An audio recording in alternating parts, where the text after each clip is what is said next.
30 Desember 2020, jemaat yang dikasihi Tuhan dimanapun berada, kembali bertemu dalam program Sapaan Majelis GKJ Salatiga Utara hari ini. Bersama kita akan merenungkan sabda Tuhan yang akan diambil dari Injil Lukas pasal yang kedua ayat 36 sampai 40. Injil Lukas pasal 2 ayat 36 sampai 40.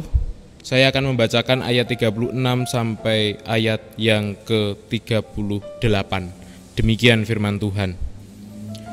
Lagi pula di situ ada Hana, seorang nabi perempuan, anak Fenuel dari suku Asyer. Ia sudah sangat lanjut umurnya. Sesudah kawin ia hidup 7 tahun lamanya bersama suaminya. Dan sekarang ia janda dan berumur 84 tahun. Ia tidak pernah meninggalkan bait Allah dan siang malam beribadah dengan berpuasa dan berdoa. Dan pada ketika itu juga datanglah ia ke situ dan mengucap syukur kepada Allah dan berbicara tentang anak itu kepada semua orang yang menantikan kelepasan untuk Yerusalem.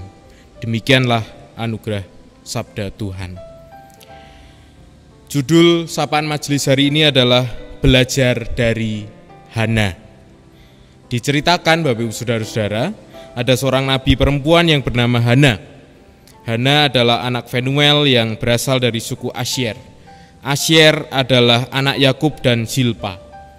Ini disebut sebagai salah satu dari 12 suku Israel. Hana seorang janda. Hanya 7 tahun saja lamanya Hana hidup dengan suaminya yang akhirnya meninggalkannya. Oleh karenanya Alkitab menulis Hana adalah seorang janda. Dan sekarang tidak hanya janda, Hana juga sudah memasuki usia yang kita sebut sebagai adiuswo. 84 tahun lamanya ia sudah hidup. Dan dalam penelusurannya, Hana ternyata hidup menjanda sudah sejak usia muda. Tentu kondisi hidup menjanda di usia muda menimbulkan kegoncangan iman dan kegoncangan batin si Hana.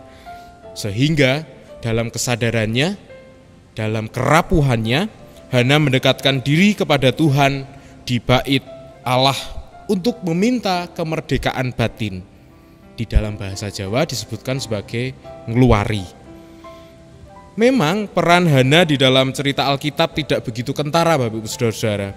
Namun kita bisa melihat mengapa Hana ini meski singkat cerita hidupnya tetapi tetap ditulis oleh penulis Injil Lukas.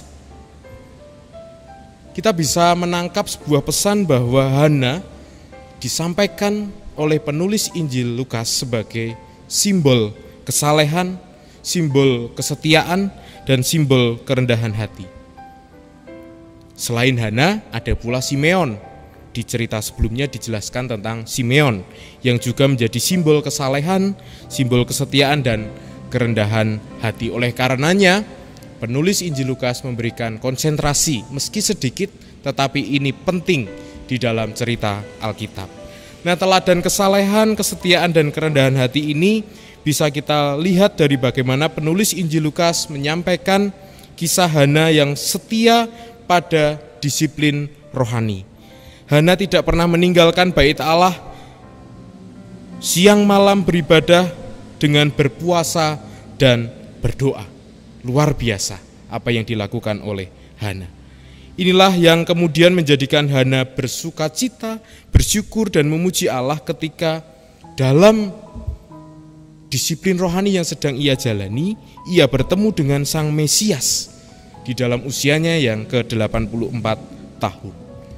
Sedikit kita memainkan imajinasi kita, mungkin ketika Hana tidak menjalankan disiplin rohani tersebut, siang dan malam dia tidak berada di bait Allah, bisa jadi Hana tidak akan bisa kita sebut sebagai simbol kesalehan, kesetiaan, dan kerendahan hati.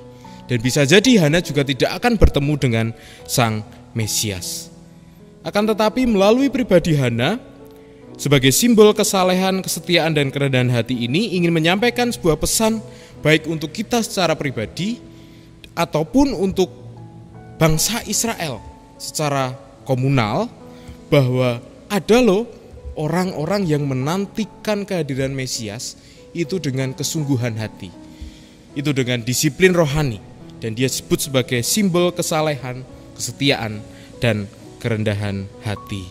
Nah, agaknya tidak banyak masyarakat Israel yang peka akan kehadiran Sang Mesias seperti Hana. Mereka memilih jalan lain dengan tidak mempersiapkan dirinya dengan baik ketika Mesias itu sebenarnya sudah hadir di tengah kehidupan mereka. Sehingga mereka abai untuk melakukan praktik kesalehan, kesetiaan, dan kerendahan hati. Pertanyaan bagi kita semua di masa Natal ini, sudahkah Tuhan itu benar-benar hadir dalam kehidupan kita? Sudahkah pula kita menantikan kedatangan Tuhan dengan menjalankan setiap disiplin rohani yang berguna untuk mengasah kesalehan, mengasah kesetiaan, dan mengasah kerendahan hati kita di hadapan Tuhan? Jawabannya ada di dalam hati Bapak Ibu Saudara masing-masing. Selamat menjadi pribadi yang mengupayakan kesalehan, kesetiaan, dan kerendahan hati. Selamat Natal tahun 2020 dan selamat mengakhiri ziarah hidup di tahun 2020 menyongsong tahun 2021. Tuhan memberkati kita. Mari kita berdoa. Ya Allah, kami mengucap syukur atas berkat dan pemeliharaan Tuhan di dalam kehidupan kami. Melalui bacaan hari ini kami belajar dari seorang Hana yang dengan setia ia mau menantikan Tuhan melalui setiap praktik kehidupan kesalehan, praktik kehidupan kesetiaan, dan ia juga adalah teladan kerendahan hati dalam kehidupan kami. Kiranya kami Engkau mampukan untuk terus mengupayakan kesalehan, kesetiaan, dan kerendahan hati di hadapan Tuhan dan untuk Tuhan, sehingga kami boleh disebut sebagai pribadi-pribadi murid-murid Kristus yang setia menantikan kehadiran-Mu di dunia ini dan bisa merasakan kehadiran Tuhan di dalam kehidupan kami.